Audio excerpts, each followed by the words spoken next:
Hey, I'd like to welcome you to another episode of Mission Matters. My name is Adam Torres, and if you'd like to apply to be a guest of the show, just head on over to missionmatters.com and click on Be Our Guest to apply.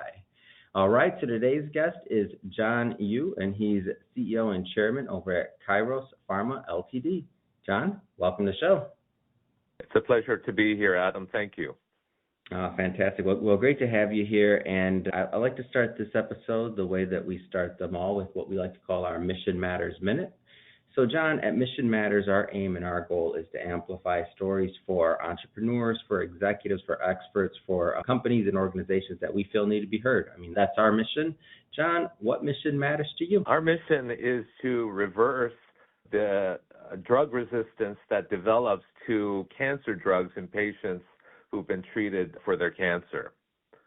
So it turns out that there are a lot of drugs that work very well for cancers, but unfortunately, after about a year or two, these drugs inevitably stop working. And so our mission is to reverse the drug resistance that develops toward these drugs in patients with cancer. Wonderful. Love bringing mission-based individuals on the line to share, why they do what they do, how they're doing it, and really what we can all learn from that so that we can all grow together. So great having you on. And I guess just to get us kicked off here, John, maybe tell us a little bit more about how you got on this path to Kairos. Like, where else begin with you?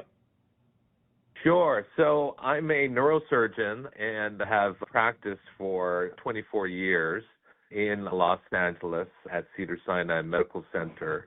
And really, one of the most difficult things that I have to do is tell a patient of their diagnosis of a brain cancer. But as difficult as that is, it pales in comparison to when their tumor comes back with a vengeance several months later, and I have to tell them that their tumor has come back. And this is because of a drug resistance that develops to their chemotherapy.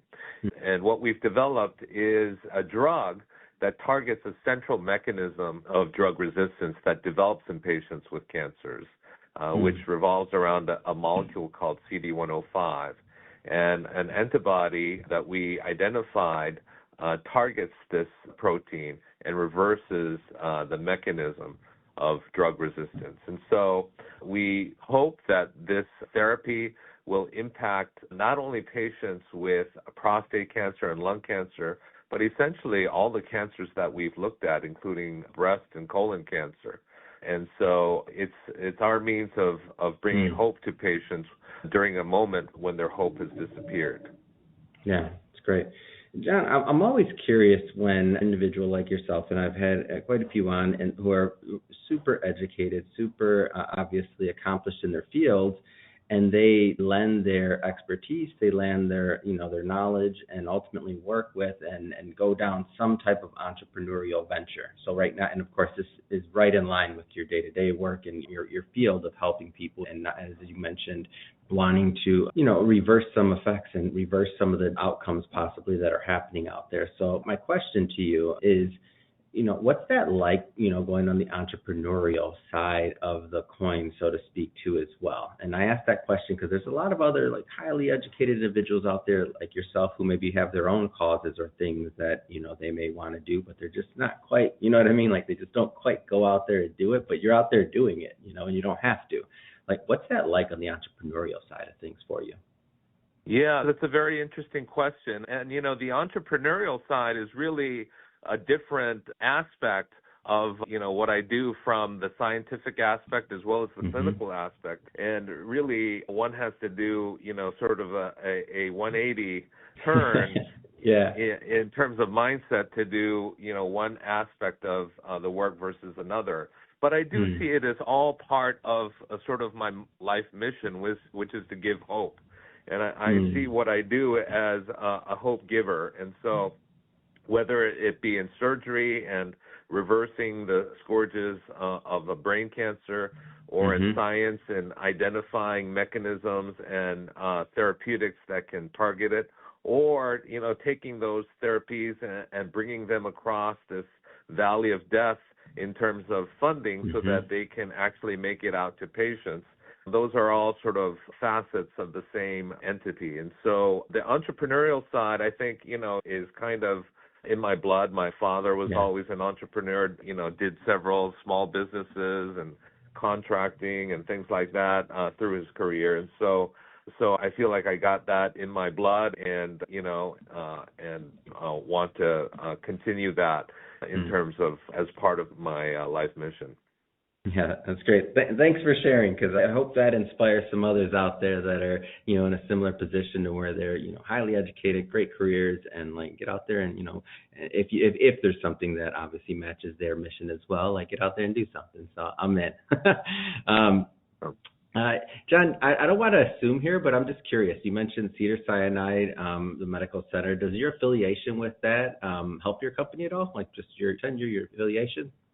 Yeah, absolutely. So by being investigators here, all three of our officers are investigators here, and that allows us to really do our clinical trials here in a very cost-efficient manner. It allows us to take advantage of the intellectual capital here in terms of the excellence of clinical care and clinical trial maintenance, as well as in the translational research that comes out of the research to develop things like a biomarker, which is a 3-gene panel that enables us to determine which patients are going to respond to our drug versus not. So all these developments that were part of the clinical trial were developed here and supported by NIH funding and validated by that. So there's many ways in which being part of the #1 medical center in California based on the U.S. News and World Report and the #2 in the country allows us to really take advantage of the intellectual capital and the great amount of resources and efficiency tracks that enables us to do our trials here efficiently. Now, I don't know if I don't like to use this word compete or anything like that, because I don't think that's the goal here. But like when I think about your company and I think about like a Merck or a Pfizer or some of these other companies out there, like where does this fit? Like where does this fit in the ecosystem, if you will? Yeah, so we're a 4-person company. 3 of them are investigators. Neil Bhowmick is our chief scientific officer and identified the mechanism of cancer drug resistance and developed the therapy. And Ram Murali is our VP of Research and Development, is a structural biologist that identifies a pocket in a protein that a small molecule or drug can fit and do its action. And I'm a translational scientist. I'm an immunologist as well as a neurosurgeon and clinician. And so I help develop these therapies and get them into clinical trials. By virtue of us being 3 scientists in the company, the way we see ourselves is not as competitors to Merck or Pfizer, but as a group that identified a mechanism and drug that can help all of these pharmaceutical companies make their drugs work for longer and more efficiently and effectively. And so we're not so much competitors as helpers to a very big problem in the pharmaceutical industry, which is resistance to drugs. Yeah, I think this is a great story, and it's why I wanted to bring it to my audience. And I'm curious as to so where does this stand right now? Like, talk to me maybe about where Kairos Pharma is at in current stage, and like maybe plans for the future. Yeah, sure. So right now we're enrolling in a large randomized phase 2 trial for patients with prostate cancer, which are patients that are castrate resistant, meaning that they're on androgen reversing therapy.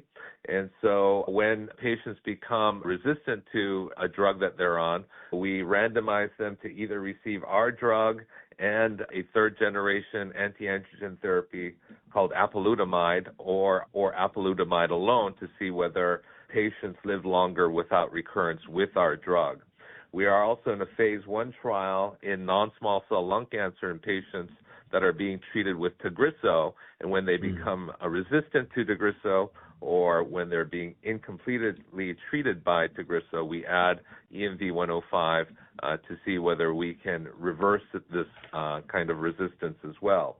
So we're in the midst of clinical trials in large cancers, but again, we've also demonstrated this to be relevant for head and neck cancers, breast cancers, and colon cancers. So we plan to take this to widespread cancers. And also, we have some very novel immunotherapy drugs that we've developed that we're rapidly bringing to clinical trial. And one I'd like to highlight is KROS 101, which is a drug that expands T cells so that they can kill tumor cells more effectively. Because really one of the problems in cancer therapy is the lack of T cells that can fight against cancer cells. And so what this does is it really dramatically increases the number of T cells that can target the tumor. So these are some of our near-term initiatives. We have several drugs that we'd like to bring forward as well as we develop the bandwidth and capital. But we have a great pipeline of innovative therapies that we are convinced will make an impact in cancer therapy. It was wonderful. Well, John, this has been really a pleasure having you on the show today, and I appreciate you taking some time out for us to hear what you're working on and to get that out to my audience as well. That being said, if somebody's listening to this and if they want to continue to follow the journey of Kairos Pharma or yourself or any of those involved, like how do they do that? What's the best way for people to get information? Sure. The best way is to see us online at kairospharma.com. That's Kairos, pharma, pharma.com. And they can see what our pipeline is, where we've been, some of our press releases, and stock information. Amazing. And for everybody listening, just so you know, we'll put those links in the show notes so you can just click on them and head right on over. And speaking of the audience, if this is your first time with Mission Matters and you haven't done it yet, hit that subscribe or follow button. This is a daily show. Each and every day we're bringing you new ideas, new thought leaders, and hopefully new inspiration to help you along the way on your journey as well. So again, hit that subscribe or follow button. And John, thanks again so much for coming on the show.